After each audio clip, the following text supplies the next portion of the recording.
Now that you're living off campus, there will be many scenarios where you'll have to contact your landlord. Here's how to get your landlord to take action.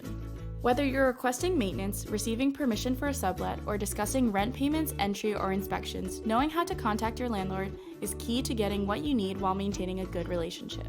Before contacting your landlord, understand your responsibility as a tenant.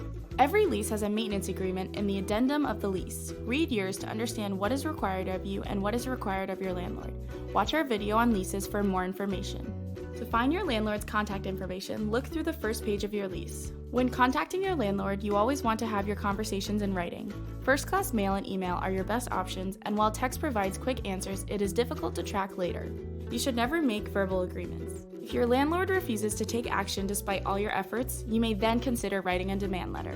A demand letter is a formal request for your landlord to adhere to their legal responsibilities. If you're having issues with an unresponsive landlord and are considering drafting a demand letter, contact our office first to discuss the best path forward. If you have any further questions, contact our office. We're always here to help.